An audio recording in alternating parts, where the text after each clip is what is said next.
Oke, Ibu Bapak, kita mulai ya.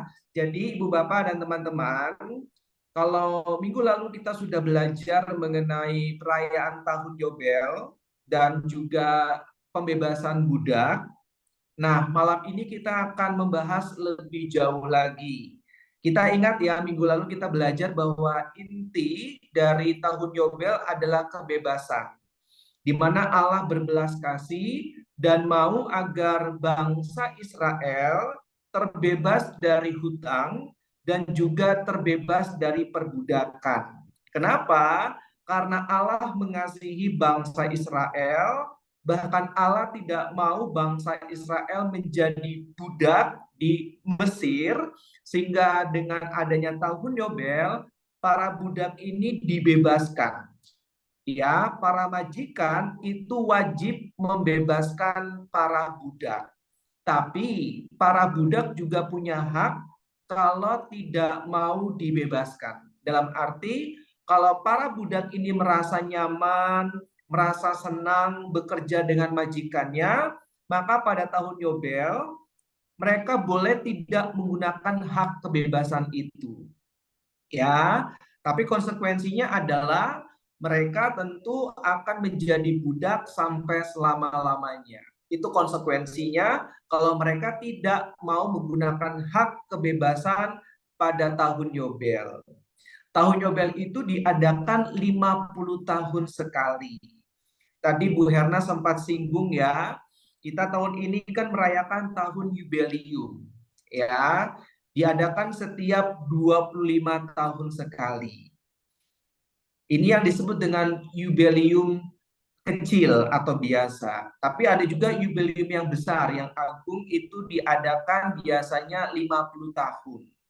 Ya, kita merayakan tahun Yubelium setiap 25 tahun sekali, itu atas prakarsa Paus Yohanes Paulus kedua. Ya, karena sebelumnya Yubelium itu pernah diadakan setiap 50 tahun sekali. Ya, jadi setelah Paus Yohanes Paulus kedua menjabat sebagai paus, maka beliau menggagas sebaiknya Yubelium itu diadakan setiap 25 tahun sekali. Dan bertepatan tahun ini, karena terakhir tahun 2000, 25 tahun kemudian berarti tahun ini kita merayakan tahun Yubelium, ya, dengan tema besar. Ada yang ingat apa tema Yubelium tahun ini? Ziarah harapan ya, Kak Findas? Iya, kita seorang peziarah yang penuh dengan pengharapan. Kita mulai ya. Oke, Ibu Bapak, ini yang sudah kita bahas yang diberikan warna merah. Minggu lalu kita belajar mengenai perayaan dan masa tahun Yobel. Itu dalam Imamat 25 ayat 8 sampai dengan 13. Lalu kita lompat, yaitu Imamat 25 ayat 35 sampai dengan 55 mengenai penebusan budak. Tahun Yobel dalam tradisi perjanjian lama itu benar-benar fokusnya pada manusianya, ya. Maka penebusan budak itu menjadi jiwa, nyawa dari tahun Yobel yang mereka rayakan setiap 50 tahun sekali.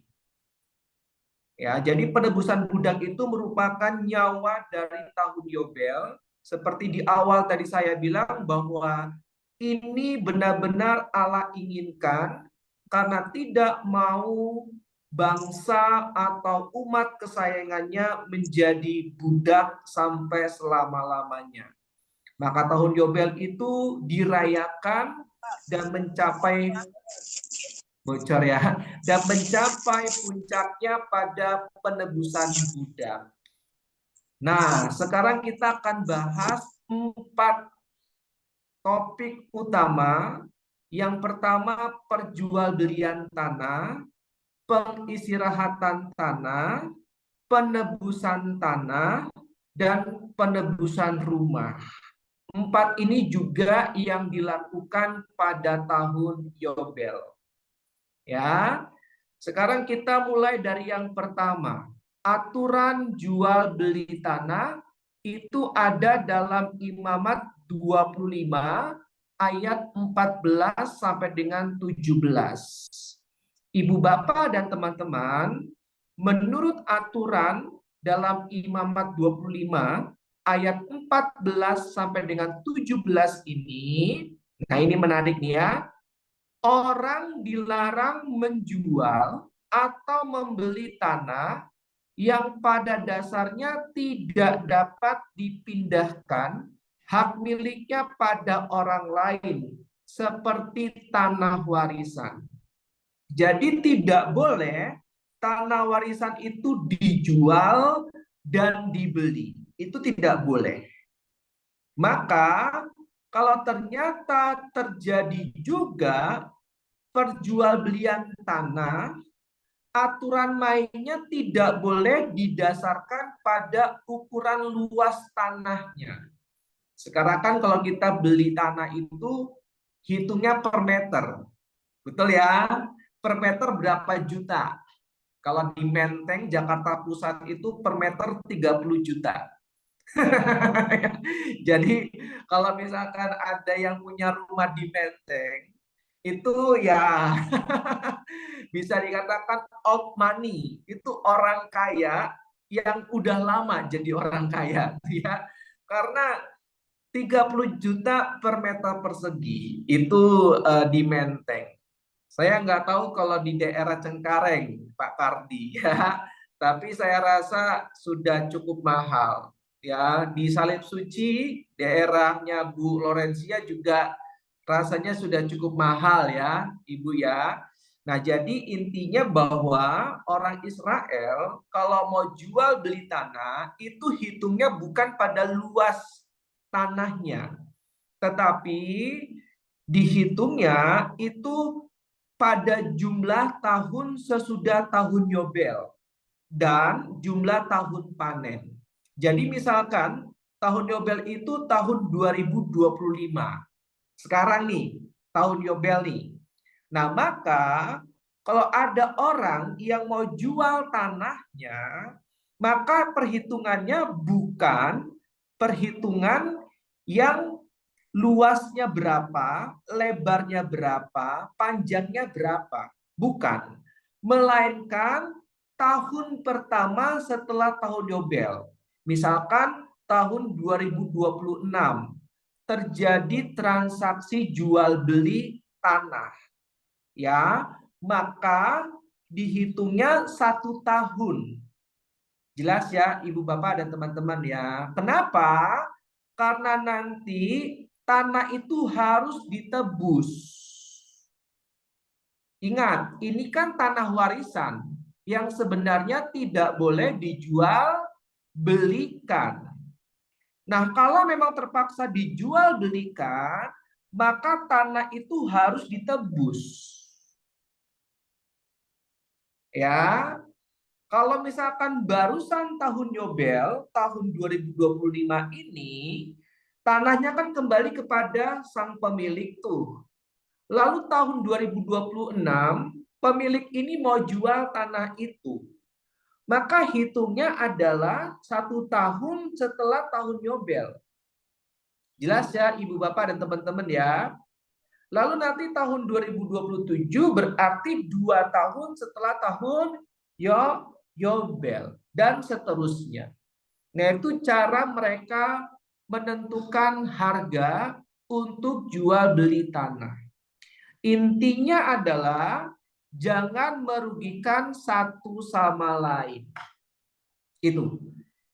Inti dari aturan jual beli tanah adalah jangan sampai merugikan satu sama lain. Nanti pada saat orang itu sudah punya uang, maka orang itu harus menebus tanah itu. Itu wajib hukumnya, harus ditebus. Karena itu tanah warisan yang sebenarnya tidak boleh dijual belikan. Jelas ya, Ibu Bapak dan teman-teman ya, sampai sini ya. Jadi ini aturan jual beli tanah yang ada dalam kitab Imamat bab 25 ayat 14 sampai dengan 17. Berikutnya, mengenai pengistirahatan tanah, itu terdapat dalam Imamat 25 ayat 18 sampai dengan 22. Ibu bapak dan teman-teman, selain manusia yang dibebaskan, maka yang terpenting berikutnya adalah tanah. Tanah juga harus dibebaskan dari cocok tanam. Maka pada tahun Yobel yang mereka rayakan setiap 50 tahun sekali, tanah itu harus diistirahatkan. Tidak boleh ada kegiatan. Tidak boleh ada cocok tanam pada tahun Yobel. Ya, tentu kita ingat ya, minggu lalu kita belajar tahun Yobel itu diadakan setiap 50 tahun sekali saat perayaan Yom Kippur atau hari pendamaian dengan imam meniup apa? Trompet atau sangkakala yang biasa disebut dengan shofar. Ya, maka sebenarnya Yobel, jubile itu dari artinya secara harafiah adalah terompet. Ya, jadi Yobel itu artinya terompet. Karena memang setiap tahun Yobel itu imam meniup terompet pada hari raya Yom Kippur atau hari raya pendamaian. Ya, sampai sini cukup jelas ya, Ibu Bapak dan teman-teman ya. Jadi pada saat tahun Yobel, tanah itu harus diistirahatkan, tidak boleh ada kegiatan cocok tanam. Nah, hal ini juga selaras dengan kebiasaan masyarakat agraris. Ya, karena biasanya mereka itu mengistirahatkan tanah dalam jangka waktu tertentu agar memulihkan kembali kesuburan tanah itu. Jadi sama seperti kita, Ibu Bapak dan teman-teman, kita itu bekerja juga butuh istirahat ya. Jangan kita lupa untuk istirahat. Makanya dalam waktu 1 minggu kita diberikan 1 hari untuk istirahat. Domingo, hari Tuhan, yaitu hari Minggu. Hari Minggu tetap buka toko juga. Ya, karena hari Minggu lagi rame-ramenya, kalau toko nggak dibuka sayang katanya. Ya, sehingga secara tidak sadar kita tidak pernah istirahat. Kemudian sakit, berobat, uangnya habis untuk berobat. Ya, kenapa? Karena nggak pernah istirahat. Nah, maka kita diajak oleh Imamat bab 25 ayat 18 sampai dengan 22 ini bahwa Allah itu ingin bangsa Israel mengistirahatkan tanah mereka. Untuk apa? Untuk menghasilkan hasil buah sayur-sayuran lebih baik di kemudian hari. Jadi kita itu kalau mau pelayanan juga butuh istirahat. Kita butuh retret. Makanya dikatakan retret, ya kan? Kita coba untuk mundur, ya. Jangan terus-terusan pelayanan, tapi lupa untuk mundur, merefleksikan kehidupan kita. Maka kita juga dipanggil oleh Tuhan untuk mengistirahatkan. Nah, ya, segala macam kesibukan kita yang mungkin tampak baik. Maka saya juga sering mengingatkan dan juga tentu sering diingatkan untuk punya waktu istirahat dari segala macam kegiatan termasuk pelayanan, ya. Maka biasanya itu saya ada retret tahunan atau ziarah tahunan. Ya, kalau nggak salah 2 tahun lalu ya saya dan istri berziarah ke Solo, Semarang, dan Ambarawa. Ya, ketemu dengan Kak Mei di Solo, ya, Bu Eni, Bu Yulia, ya, karena memang itu yang kami butuhkan, ya, ziarah, retret, dan sebagainya. Jelas ya, Ibu Bapak dan teman-teman ya. Jadi ini hal yang penting selain manusia yang dibebaskan, pada tahun Yobel tanah harus beristirahat. Tidak boleh ada kegiatan. Berikutnya, nah, Ibu Bapak dan teman-teman, aturan tentang pengistirahatan tanah juga berlaku pada tahun Sabat. Tolong ingat, ada hari Sabat, ada bulan baru, ada tahun Sabat, ada tahun Yobel. Ada 4 ya. Ada hari Sabat, ada bulan baru, ada tahun Sabat, ada tahun Yobel. Hari Sabat bagi bangsa Israel itu biasanya hari Jumat pukul 6 sore sampai hari Sabtu pukul 6 sore. Mereka nggak boleh ngapa-ngapain. Jalan kaki maksimal 1 kilometer, nggak boleh lebih. Ya, mereka nyalakan api juga nggak boleh. Itu hari Sabat bagi bangsa Israel. Ya, kemudian ada juga tahun Sabat. Tahun Sabat itu tahun ke-7. Sama, tanah harus diistirahatkan. Coba buka.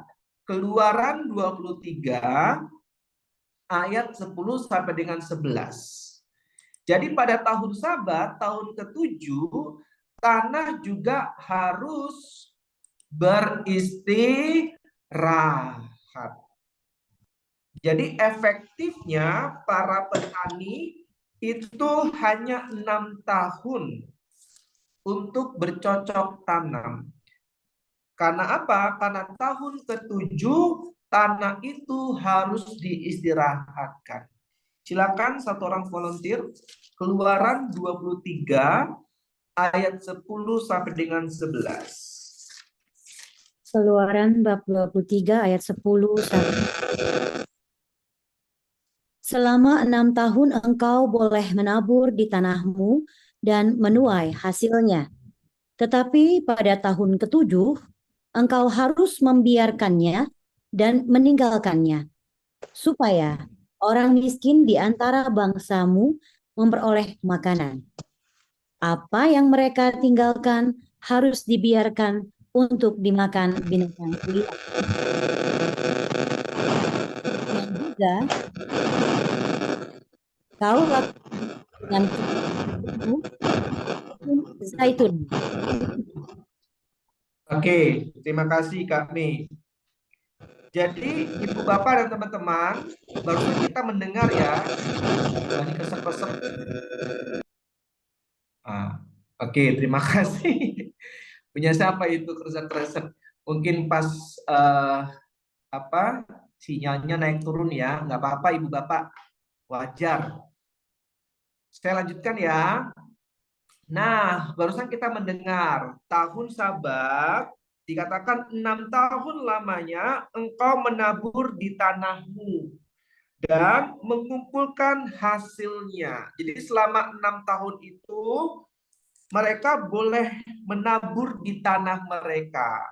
Tapi pada tahun ketujuh haruslah engkau membiarkannya.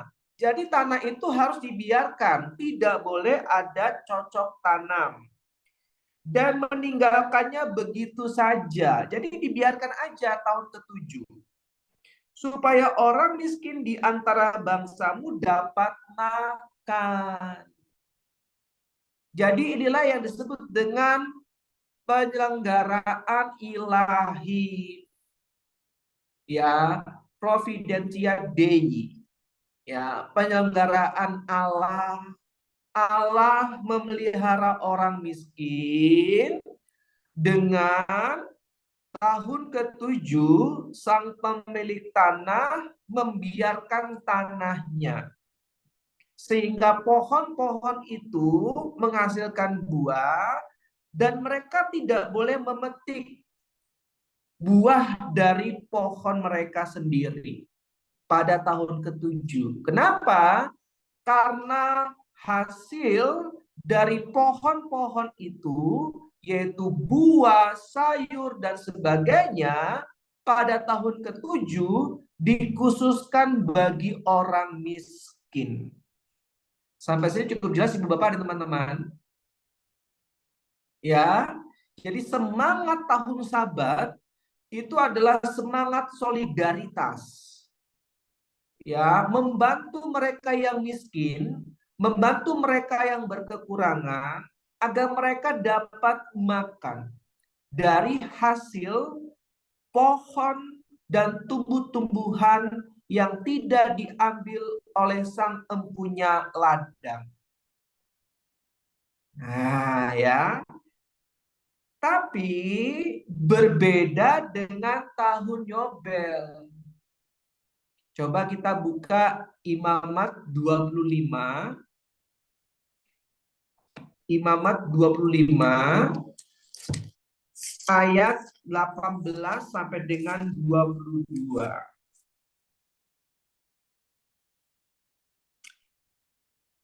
Ayat 20 saja sampai dengan 22. Jadi 18-19-nya tidak usah dibaca. Ayat 20 sampai dengan 22. Silakan satu orang volunteer. Imamat 25 ayat 20. Apabila kamu bertanya, apakah apakah yang akan kami makan dalam tahun yang ketujuh itu? Bukankah kami tidak boleh menabur dan tidak boleh mengumpulkan hasil tanah kami? Maka aku akan memerintahkan berkat-Ku kepadamu dalam tahun yang ke-6, supaya diberinya hasil untuk 3 tahun. Dalam tahun yang ke-8 kamu akan menabur, tapi kamu akan makan dari hasil yang lama, sampai kepada tahun yang ke-9, sampai masuk hasilnya, kamu akan memakan yang lama. Nah, jelas ya Ibu Bapak dan teman-teman ya. Jadi kalau Ibu Bapak hitung, misalkan tahun Sabat itu tahun keberapa tadi? 7. 7. Berarti kalau misalkan 7 kali tahun Sabat itu tahun keberapa? 14. 7 kali. 49. Nah, kalau tahun Yobel tahun keberapa? 50. 50. Nah, tahun 50 ya. Jadi kan ada 2 kali tuh. Tahun 49 itu tahun Sabat kan? Tanah istirahat. Nah, ya. Lalu tahun Yobel, tanah istirahat. Iya kan? Nah, mereka kan tanya, kalau misalkan tahun ke-7 kami nggak boleh makan dan nggak boleh mengumpulkan hasil dari ladang kami, lalu bagaimana caranya kami dapat makan? 1 tahun loh, tahun ke-7. Ditambah tahun Yobel. Tanah juga harus istirahat. Iya kan? Jadi mereka selama 2 tahun tidak dapat penghasilan dari ladang mereka kan. Sampai sini paham nggak Ibu Bapak dan teman-teman? Semoga Ya. jelas ya. Saya ulang ya. Tahun Sabat itu kan tahun ke-7. Nah, 7 kali tahun Sabat berarti kan tahun 49. Betul ya? Tahun Yobel kan tahun ke-50. Ya. Nah, berarti tahun Sabat yang ke-7 itu kan tahun ke-49 tidak boleh diambil hasil dari ladang mereka karena untuk orang miskin. Tadi kan kita sudah baca ayatnya ya, Keluaran 23 ayat 10 sampai dengan 11 kan. Lalu tahun Yobel, tanah juga harus istirahat. Berarti tidak boleh ditabur, tidak boleh ada kegiatan bercocok tanam. Maka nggak heran kalau mereka tadi tanyakan di ayat 20. Apabila kamu bertanya, apakah yang akan kami makan dalam tahun yang ke-7 itu? Bukankah kami tidak boleh menabur dan tidak boleh mengumpulkan hasil tanah kami? Nah, ayat 21 itu kuncinya. Maka aku akan memerintahkan berkatku kepadamu dalam tahun yang ke-6, supaya diberinya hasil untuk 3 tahun. Mantap. Jadi ini yang disebut dengan penyelenggaraan ilahi pada tahun Yobel. Ya, berarti tahun ke-6 tahun keberapa itu? Tahun ke-48. Jelas ya? Bingung nggak? Enggak. Enggak ya, kami nggak bingung. Ibu bapak yang lain bingung nggak? Semoga enggak ya. Oke, saya lanjutkan lagi ya. Jadi cukup jelas ya. Sehingga kita di sini bisa melihat bahwa Allahnya orang Israel dalam perjanjian lama yang digambarkan Allah yang kejam, Allah yang pendendam, itu kurang tepat ya. Karena kita bisa melihat bagaimana Allah benar-benar memikirkan bangsa Israel, umat kesayangannya. Ya, sehingga mereka tidak mungkin mati kelaparan. Karena pada hari ke-6 akan mereka dapatkan 3 kali hasil panen. Luar biasa ya. Jadi di sini kita bisa melihat penyelenggaraan Allah, Providentia Dei. Allah begitu mencintai umatnya dan kita diminta untuk tidak takut kekurangan. Karena Allah yang akan menyediakan semuanya itu. Ya, sama seperti kita seringkali berpikir, aduh Tuhan, pandemi COVID-19 selama 3 tahun. Ya, semuanya lumpuh, semua sektor. Nah, tapi kita harus percaya bahwa Allah telah menyiapkan semuanya untuk kebaikan kita. Yang penting kita taat dan setia. Cukup jelas sampai sini Ibu Bapak dan teman-teman mengenai pengistirahatan tanah. Jadi kalau kita diminta hari Minggu itu harinya Tuhan, ya kita diminta ke gereja. Salah satu dari isi 5 perintah gereja, kuduskanlah hari Tuhan, ya kita ke gereja. ya, kalau kita diminta untuk istirahat, ya kita istirahat. Ya, pokoknya kita belajar untuk taat dan setia. Maka Allah yang akan memelihara kehidupan kita. Ya, berikutnya. Sekarang mengenai penebusan tanah. Yang tadi saya bilang di awal tadi apa? Jual beli tanah. Masih ingat nggak? Ya. Ya, poin yang pertama tadi ya, perjualbelian tanah. Yang ini. Ah, ya, mengenai perjualbelian tanah. Ya, betul ya? Masih ingat ya? Nah, tanah itu kan sebenarnya tanah warisan nggak boleh dijual beli. Ya, di awal tadi saya bilang demikian kan. Nah, kalau terpaksa dijual karena mungkin punya hutang, ya, maka tanah itu harus segera ditebus. Kalau orang itu nggak punya uang, maka pada tahun Yobel, tanah itu harus dikembalikan kepada sang empunya. Misalkan nih Bu Herna mau jual tanahnya ke saya. Ya, lalu saya beli tanahnya Bu Herna. Lalu dia nggak punya uang sama sekali. Nah, maka nanti pada tahun Yobel, tahun ke-50 dari sekarang, tahun berapa tuh? 75 berarti ya. Ya. Nah, saya harus mengembalikan sertifikat tanah kepada Bu Herna.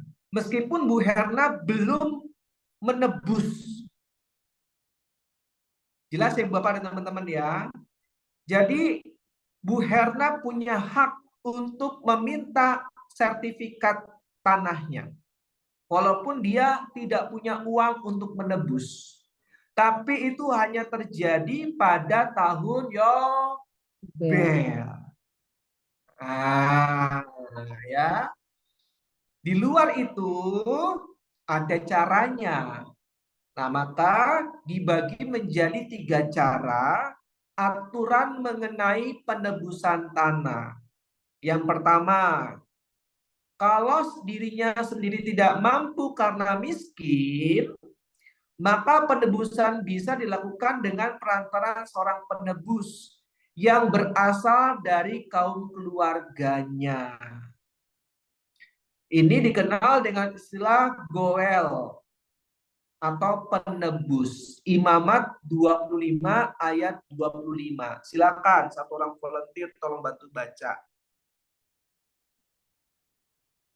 Apabila, Silakan.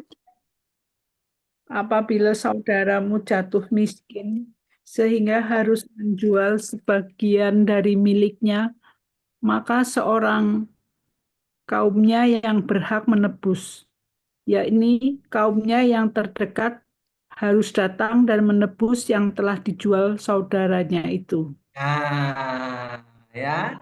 Jadi harus ditebus oleh saudara terdekatnya.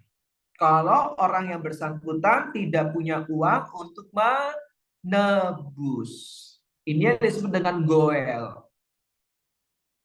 Ya, nanti kita akan masuk ke dalam permenungan Yesus yang menebus dosa manusia. Ya, karena manusia tidak bisa menebus dosanya sendiri. Ya, maka dibutuhkan pribadi yang bisa menebus dosa manusia, yaitu Allah sendiri. Ya, ini menarik ini. Goel juga terjadi kalau kita ingat yang dilakukan oleh Boas.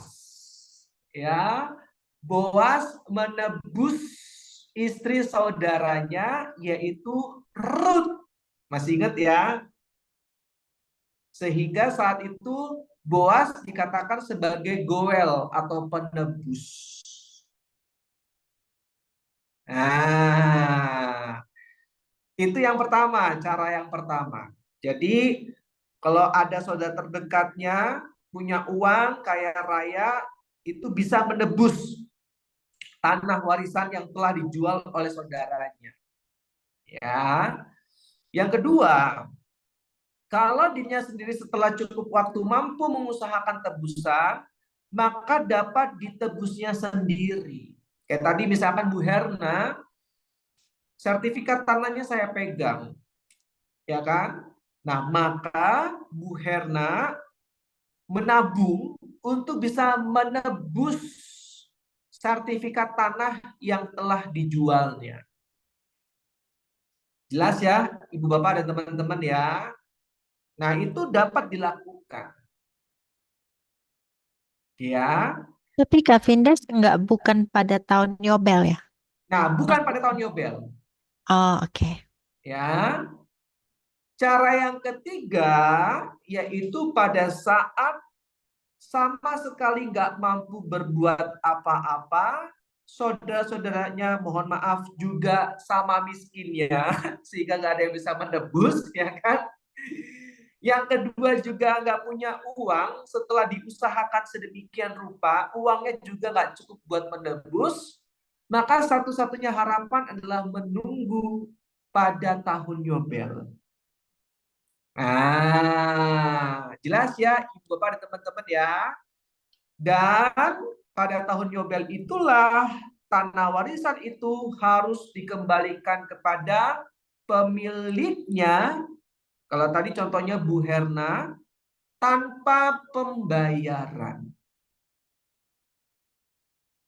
Nah, jadi gampang terdeteksi. Ini tanah punya siapa? Oh, punya Bu Herna. Ya, ya. Jadi nanti tahun Yobel udah pasti sertifikat tanah itu kembali kepada Bu Herna. Ya. Oh, punya Pak Kardi. Ya kan? Nah, nanti anak-anaknya nggak perlu khawatir.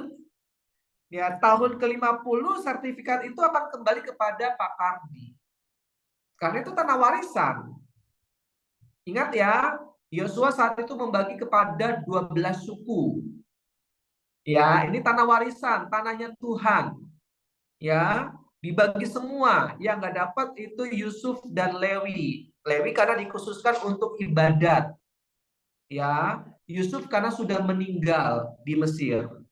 Siapa yang menggantikan dua orang ini? Anaknya Yusuf, Manasye dan Efraim. Ya, maka kalau kita lihat peta Israel zaman dulu itu ada Manasye dan Efraim. Nah, ya, mereka berdua merupakan anak dari Yusuf dan mereka juga mendapatkan jatah tanah. Cukup jelas Ibu Bapak dan teman-teman sampai sini? Jelas ya. Jadi penebusan tanah juga dilakukan pada tahun Yobel. Ini gambaran Allah begitu mencintai bangsanya sendiri. Jadi yang miskin itu nggak perlu takut kehilangan tanah. Karena pada saat tahun Yobel, tanah itu akan kembali kepada mereka. Ya, di Indonesia tentu nggak mungkin dilakukan. Ya, mafia tanah banyak. Ya. Wah, ini direcord ya. Nah, jadi Ibu Bapak dan teman-teman, ini salah satu nilai yang sangat penting dalam tahun Yobel. Ya, kita harus tahu nih, karena kan tahun ini kita merayakan bersama dengan seluruh gereja Katolik ya, tahun Yubelium. Nah, ini salah satu dasar-dasarnya. Karena memang kita gereja Katolik mengadopsi tahun Yobelnya orang Israel. Ya. Oke, berikutnya penebusan rumah. Ini singkat aja karena sebenarnya penebusan rumah ini tidak begitu penting. Ya, yang penting tadi dua ya. Yang pertama manusia itu sendiri ya dibebaskan dari perbudakan. Yang kedua adalah tanah, penebusan tanah. Jadi dua hal ini yang penting dalam tahun Yobel. Penebusan rumah bukan berarti nggak penting. Penting juga. Tapi nilainya masih di bawah penebusan budak dan penebusan tanah. Ya, maka singkat saja saya membahas ini dengan memaparkan perikop ini, yaitu Imamat 25 ayat 29 sampai dengan 34, penulis mau menggambarkan kelas sosial yang ada dalam masyarakat. Jadi mereka itu ada kelas sosialnya Ibu Bapak dan teman-teman. Ya. Namun persoalan yang ada tidak banyak kaitannya dengan tahun Yobel. Sehingga bisa jadi perikop ini sifatnya tambahan. Maka tadi saya bilang tidak sepenting penebusan budak dan penebusan tanah. Perikop tentang penebusan rumah menyajikan dua kondisi yang fundamental. Pertama, rumah-rumah orang yang tinggal di kota dan rumah-rumah orang yang tinggal di kampung. Ya, berikutnya rumah-rumah para orang Lewi. Saya akan jelaskan maksudnya apa. Rumah-rumah di kota hanya bisa ditebus dalam jangka waktu setahun, mulai dari hasil penjualannya. Misalkan Bu Lita, rumahnya di kota Pontianak, ya, menjual rumahnya ke saya. Nah, itu hanya bisa ditebus dalam jangka waktu 1 tahun. Jelas ya, lewat daripada itu maka tidak bisa ditebus.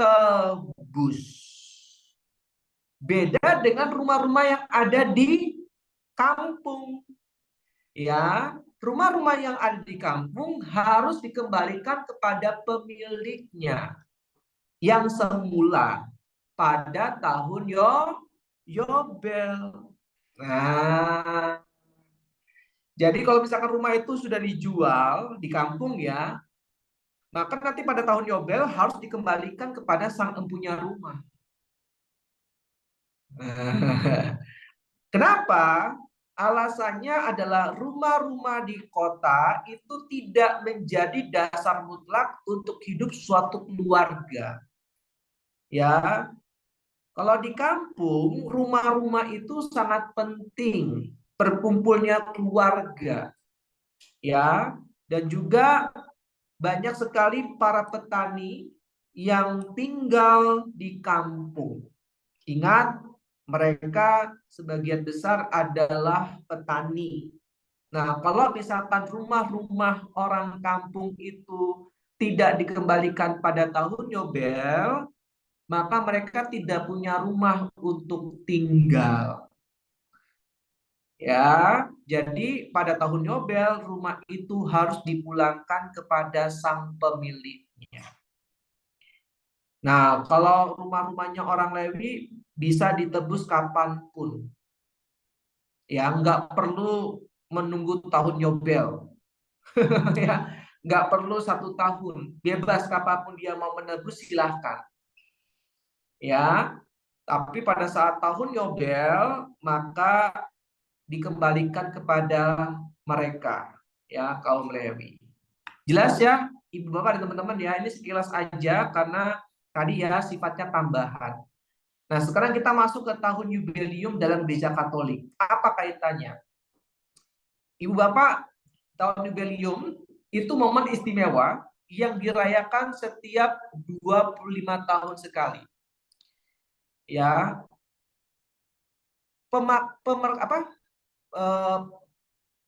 Awalnya tahun Yubelium itu permakasannya adalah Paus Bonifasius yang ke-13 pada tahun 1300. Ya. Lalu dirayakan sempat 100 tahun sekali, kemudian 50 tahun sekali, ya. Terakhir oleh Paus Yohanes Paulus II 25 tahun sekali. Ya, ingat pemrakarsanya adalah Paus Bonifasius yang ke-13 pada tahun 1300. Itu tahun Yubelium pertama kali. Lalu sempat 100 tahun sekali, 50 tahun sekali, dan sekarang 25 tahun sekali. Dan tahun suci ini menjadi kesempatan untuk merayakan rahmat dan berkat Allah sekaligus momen pertobatan dan pemulihan iman. Jadi kalau tahun Yobel itu ada 3 yang difokuskan. Manusia, tanah, dan rumah. Ya, tetapi tahun Yubelium kita dalam tradisi Gereja Katolik fokusnya hanya pada pribadi manusia, yaitu pertobatan dan pemulihan iman. Nah, maka salah satu syarat kita mendapatkan indulgensi yaitu dengan sesering mungkin menerima sakramen tobat. Inilah yang disebut dengan rahmat Tuhan. Ya, kita diberikan rahmat untuk menerima sakramen tobat dan juga rahmat untuk mendapatkan indulgensi. Ya, indulgensi ada dua, indulgensi penuh dan indulgensi sebagian. Salah satu hal istimewa selama tahun jubileum adalah kesempatan bagi kita semua mendapatkan indulgensi. Ini tadi dasarnya apa? Penebusan budak. Nah, ya, dasarnya itu. Jadi kita itu dalam tahun jubileum diinginkan oleh Allah untuk tidak menjadi budak dosa. Nah, ya. Maka kita harus menerima sakramen tobat. Sakramen tobat itu menghapus dosa, tapi tidak dengan konsekuensi atau hukuman dosa. Cukup jelas Ibu Bapak dan teman-teman. Yang kedua, ini tolong diingat ya karena penting sekali. Dalam sakramen tobat, hukuman akibat dosa berat itu kan siksa api neraka dalam kekekalan. Setelah kita menerima sakramen tobat, dosa kita diampuni, tapi hukumannya itu istilahnya degradasi. Tidak lagi hukuman kekal di api neraka, tapi kita harus dimurnikan dalam purgatorium. Tapi proses pemurnian ini itu sebenarnya sudah terjadi di dalam kehidupan kita di dunia. Jelas Ibu Bapak dan teman-teman? Jadi proses pemurnian itu tidak dimulai pada saat di purgatorium, tetapi sudah dimulai pada saat kita hidup di dunia. Salah satunya apa? Salah satunya dengan melakukan silih, doa dan puasa. Nah, itu salah satu tindakan pemurnian. Jelas ya Ibu Bapak dan teman-teman ya. Jadi puasa itu bukan hanya untuk kita ada event RHDR, puasa bersama. Ya, atau ada event-event KRK, Kebangunan Rohani Katolik. Ya tentu itu hal yang baik ya. Tapi ingat, substansi dari puasa itu adalah kita belajar untuk berani ya ikut ambil bagian dalam proses pemurnian. Ya, akibat dari dosa-dosa dan kesalahan yang kita lakukan. Nah, ini juga penting Ibu Bapak. Lalu kita puasa untuk event seperti retret atau KRK, gunanya untuk apa? Gunanya untuk kita ikut ambil bagian terhadap pertobatan umat yang akan ikut retret dan KRK. Jelas Ibu Bapak dan teman-teman? Kita berani ikut ambil bagian melakukan silih dengan doa dan puasa. Itu ya, ini yang harus kita pahami bersama-sama. Ya. Oke, sekarang lanjut ya. Singkat saja karena tema kita jubileum. Jadi indulgensinya ini tidak terlalu dalam. Saya akan menjelaskan secara singkat. Pengertian indulgensi Ibu Bapak adalah pengampunan hukuman sementara akibat dosa yang sudah diampuni. Nah, jadi dosa yang sudah diampuni ada hukuman sementaranya. Indulgensi ini adalah penghapusan terhadap hukuman sementara akibat dosa yang sudah diampuni. Makanya kita harus sesering mungkin menerima sakramen tobat, terutama pada tahun Yubelium ini. Meskipun dosa telah diampuni melalui sakramen tobat, hukuman sementara akibat dosa tersebut tetap harus dijalani. Indulgensi memberikan kita kesempatan bagi umat untuk menghapus hukuman ini, Ibu Bapak dan teman-teman. Baik sebagian maupun seluruhnya.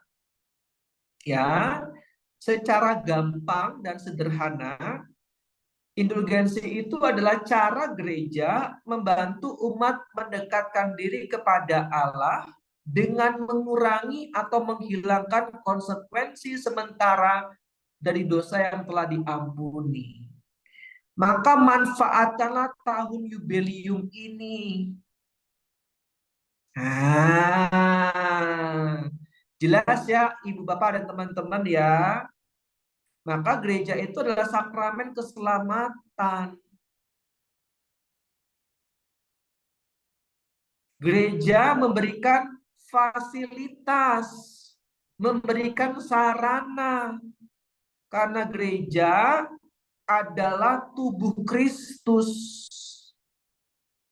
Dan tubuh tidak mungkin terpisah dari kepala.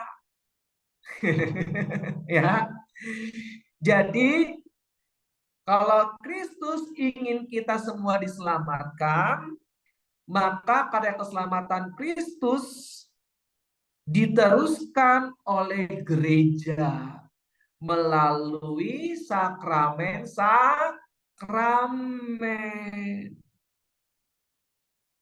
Dan kalau hukuman-hukuman dosa yang sudah diampuni harus dijalani oleh kita, gereja juga memberikan indulgensi.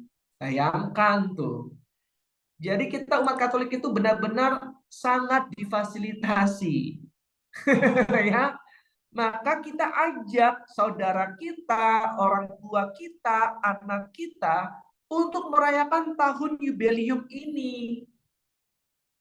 Ini kesempatan yang istimewa. Biar nanti proses kita di purgatorium nggak terlalu lama, Ibu Bapak. Ya. Ya. Jadi kita cepat prosesnya sehingga bisa cepat masuk ke dalam kerajaan surga.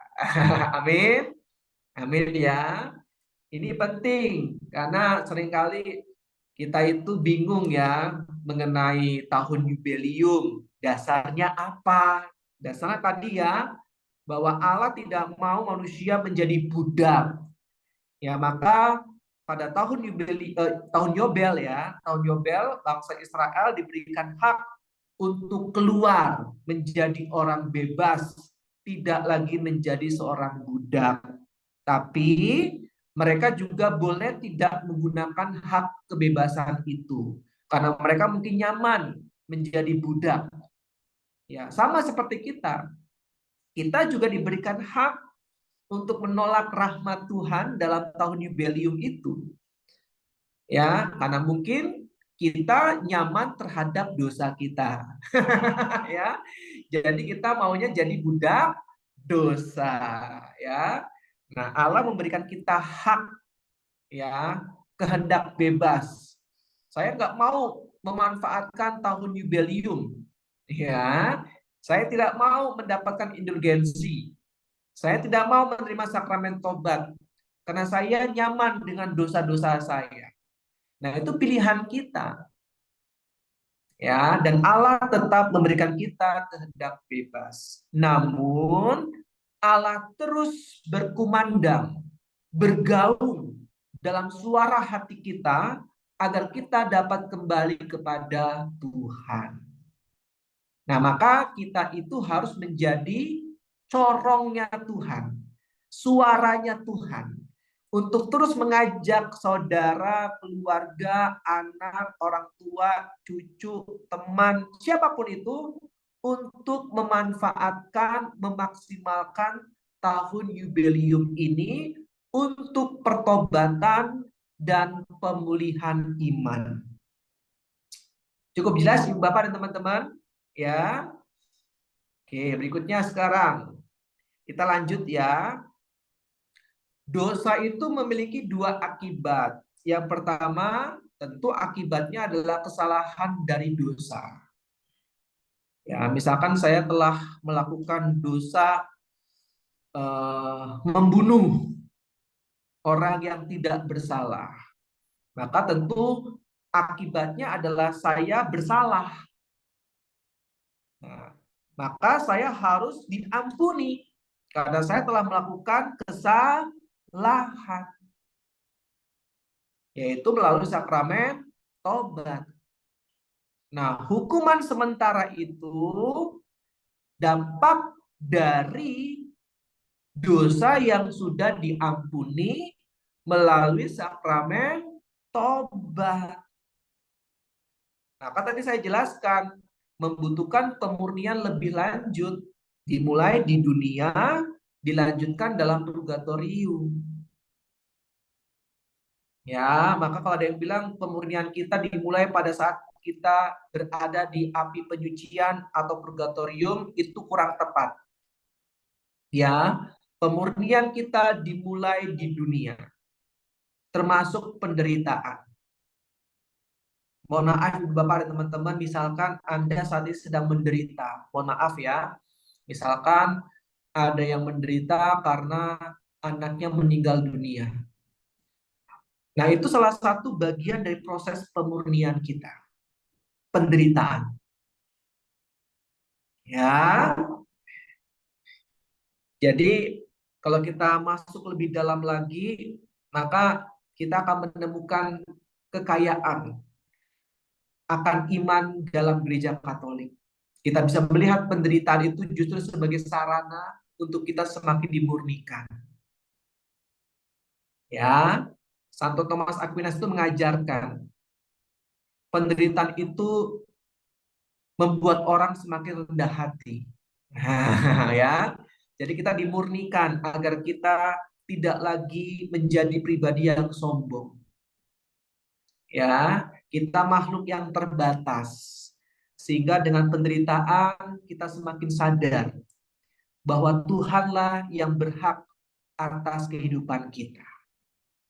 Saya lanjutkan ya Ibu Bapak dan teman-teman ya. Seorang penulis Katolik namanya Frank Schiff menjelaskan bahwa dosa bisa dianalogikan seperti paku yang dipakukan pada kayu. Nah, kayu itu melambangkan jiwa seseorang. Nah, dosa itu dilambangkan dengan paku. Ya, ketika paku itu ditancapkan pada kayu atau dosa itu ditancapkan pada jiwa, ya, maka pada saat dosa itu telah dicabut, masih ada bekasnya enggak? Masih ya? Masih. Nah, lubang bekas paku itu perlu diperbaiki. Jiwa kita yang telah tertusuk oleh dosa harus dipulihkan. Indulgensi membantu menyembuhkan bekas luka itu. Nah, semoga dengan analogi ini semakin jelas. Ya, semakin jelas. Jadi dosa itu yang tertancap pada jiwa seseorang dianalogikan dengan paku yang tertancap pada kayu. Nah, dalam sakramen tobat, paku itu atau dosa itu telah dicabut.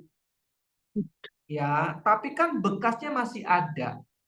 Nah, bekas itu dapat dipulihkan dengan indulgensi. Dempul. Nah, didempul. Betul, Biliana, didempul. Jelas ya, Ibu Bapak dan teman-teman ya. Semoga semakin jelas. Berikutnya, Indulgensi adalah tanda nyata kemurahan Allah yang tidak terhingga. Coba bayangkan, dosanya sudah ditebus, hukuman akibat dosanya juga dihilangkan. Nah, Allah benar-benar sangat-sangat berbelas kasih kepada kita. Luar biasa ya. Jadi kalau ada yang bilang, minggu lalu saya udah curhat sebenarnya. Ya, itu tragedi kebakaran di LA, Los Angeles, itu karena dosa orang-orang di sana. Oh, saya sedih sekali ya. Ya, kalau yang ngomong itu umat Katolik itu rasanya kok gambaran Allah seperti apa yang mereka imani. Ya, kok bisa mengatakan bahwa Allah menghukum mereka? Ya, padahal Allah yang saya kenal tidak demikian. Allah yang saya kenal itu Yesus yang pada saat di atas kayu salib sebelum wafat mengatakan, "Ya Bapa, ampunilah mereka sebab mereka tidak tahu apa yang mereka lakukan." Padahal dia sudah dihina, dia sudah dibully, dia sudah direndahkan, ya kan, sehancur-hancurnya, tetapi ia tidak membalas, malah dia meminta agar Bapa mengampuni mereka. Jadi ini gambaran Allah yang saya kenal. Ya. Jadi Ibu Bapak dan teman-teman, kalau ada yang broadcast seperti itu jangan di-forward lagi. Cukup berhenti di kita. Amin ya. Karena kita mengenal Allah kita, Allah yang maha belas kasih. Oke. Melalui indulgensi, umat Katolik diberikan kesempatan untuk membersihkan jiwa, memperkuat iman, dan semakin mendekatkan diri kepada Tuhan. Karena bekas itu sudah sembuh, ya, melalui indulgensi. Saatnya kita bangkit, saatnya kita memperkuat iman kita untuk tidak lagi jatuh dalam dosa yang sama. Ya, sehingga tahun Yubelium menjadi waktu yang istimewa untuk memanfaatkan kesempatan ini. Nah, ajak semua orang yang kita kenal. Ya, manfaatkan kesempatan ini. Puji nama Tuhan ya, kita masih boleh merayakan tahun Yubelium. Ya, tahun 2050 entah kita masih ada atau enggak ya. 25 tahun lagi ya. Semoga kita panjang umur ya. Sehingga tahun 2050 jubileum yang berikutnya kita masih boleh merayakannya. Tapi sekarang ini istimewa sekali. Kita diberikan Tuhan kesempatan untuk merayakan tahun jubileum. Ya. Selama tahun jubileum, Gereja Katolik mengundang seluruh umat untuk memanfaatkan rahmat indulgensi sebagai bagian dari perjalanan spiritual menuju Allah. Dengan memahami makna indulgensi, kita semua dapat menjadikannya sebagai sarana untuk memulihkan iman dan menerima kasih karunia Tuhan secara lebih mendalam. Jadi malam ini kita sudah belajar mengenai tahun Yobel dalam tradisi perjanjian lama. Singkat tadi kita belajar tahun Yubelium yang diprakarsai oleh Paus Bonifasius yang ke-13 pada tahun 1300. Lalu kita merayakan 25 tahun sekali atas prakarsa dari Paus Yohanes Paulus II sampai sekarang.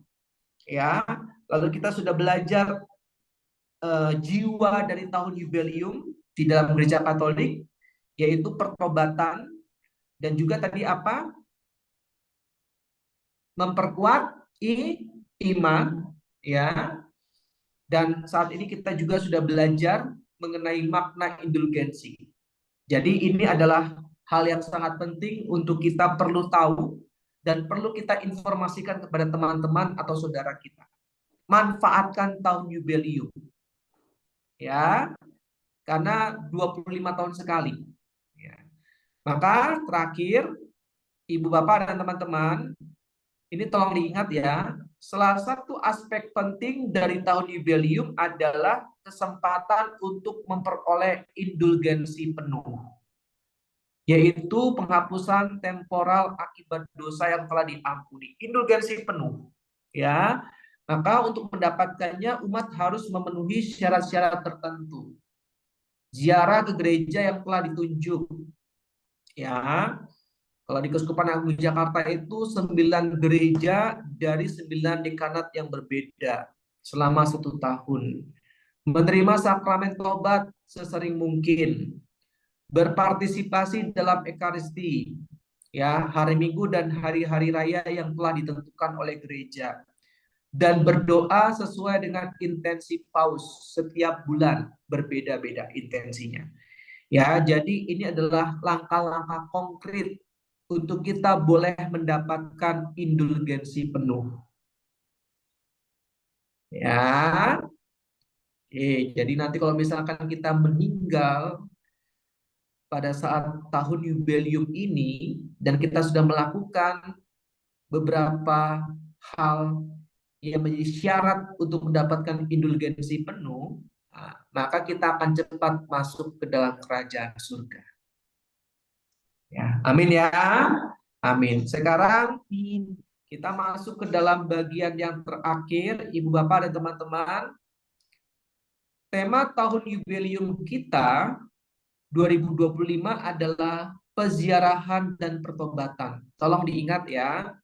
Paus Fransiskus mengungkapkan bahwa perlulah didorong adanya pengalaman rekonsiliasi, semangat untuk berbagi, dan bertanggung jawab atas hidup yang baik.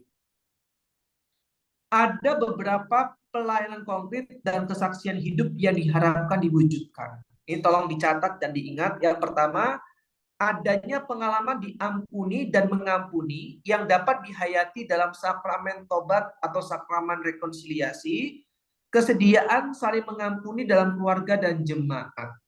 Jadi ini adalah langkah konkret yang pertama. Ya, diharapkan pada tahun jubileum kita benar-benar saling mengampuni. Ya, saling mengampuni, saling menerima kekurangan, menerima kelebihan satu sama lain, ya, saling pengertian satu sama lain, dan seterusnya. Oke, berikutnya, kedua, perhatian khusus terhadap remaja, pelajar, orang muda, dan pasangan muda, agar mereka, generasi muda ini menjadi kebahagiaan dan harapan gereja dan dunia. Tolong diingat juga perhatian terhadap remaja, pelajar, orang muda, dan pasangan muda. Ya. Lalu yang terakhir, yang ketiga, semakin ditumbuhkannya dukungan dan perhatian bagi kakek dan nenek. Ya, ia mewakili penerus keimanan dan hikmah kepada generasi muda yang terungkap dari rasa syukur anak-anak mereka dan kasih sayang dari cucu-cucu mereka. Jadi fokus yang ketiga pada tahun jubileum adalah pada para lansia, ya, opa, oma, kakek, dan nenek. Maka lebih baik kita meluangkan waktu untuk kegiatan-kegiatan persekutuan doa, komunitas, mengunjungi siapa? Opa, oma di panti jompo. Ya. Lalu juga buat acara-acara untuk orang muda. Ya, sehingga mereka semakin merasa diterima dan dicintai oleh gereja. Ya. Oke. Sekarang kita masuk ke dalam doa. Kita doa bersama Ibu Bapak dan teman-teman sebelum kita tutup dengan Q&A ya. Kita berdoa doa tahun jubileum. Ya. Kita sama-sama belajar untuk menjadi seorang peziarah yang penuh dengan pengharapan. Ya, dan tentunya kita juga mau hidup dalam pertobatan. Ya, kita berdoa bersama. Nama Bapa dan Putra dan Roh Kudus. Amin. Di surga. Ya Tuhan, terima kasih untuk kesempatan kami boleh belajar untuk benar-benar semakin memahami makna dari tahun jubileum. Tahun jubileum 2025, gereja mengajak kami untuk menjadi seorang peziarah yang penuh dengan pengharapan. Dan kami tahu juga Tuhan bahwa kami memerlukan rahmat dalam pertobatan kami. Maka Engkau memberikan kami kesempatan untuk boleh mendapatkan indulgensi penuh dalam tahun jubileum ini. Semoga kami boleh menjadi peziarah yang penuh dengan pengharapan akan belas kasih Tuhan, sehingga kami senantiasa dapat hidup dalam pertobatan. Ibu Bapak dan teman-teman, mari kita doa bersama doa tahun jubileum. Bapa yang ada di surga, semoga iman yang telah Engkau anugerahkan kepada kami dalam Putramu Yesus Kristus, Saudara kami, dan nyala api cinta kasih yang dicurahkan ke dalam hati kami oleh Roh Kudus, membangkitkan pengharapan yang mulia akan kedatangan kerajaan-Mu di dalam diri kami. Semoga rahmat-Mu mengubah kami menjadi penabur-penabur yang gigih akan benih-benih Injil yang menghidupkan umat manusia dan seluruh alam semesta dalam penantian yang penuh iman akan surga dan bumi yang baru. Ketika mengalahkan kekuatan jahat, kemuliaan-Mu akan dinyatakan untuk selama-lamanya. Semoga rahmat tahun jubileum ini menghidupkan kembali dalam diri kami para peziarah pengharapan, kerinduan akan harta surgawi, dan curahkanlah bagi seluruh dunia sukacita dan damai dari Sang Penebus kami. Bagimu ya Allah yang Maha Kuasa, pujian dan kemuliaan sepanjang segala masa. Amin. Dalam Bapa dan Putra dan Roh Kudus. Amin. Ingat Ibu Bapak, kita semua adalah peziarah pengharapan. Sehingga kita semua diajak oleh Tuhan dalam tahun jubileum ini untuk terus berziarah dengan penuh pengharapan. Terima kasih, Tuhan Yesus memberkati.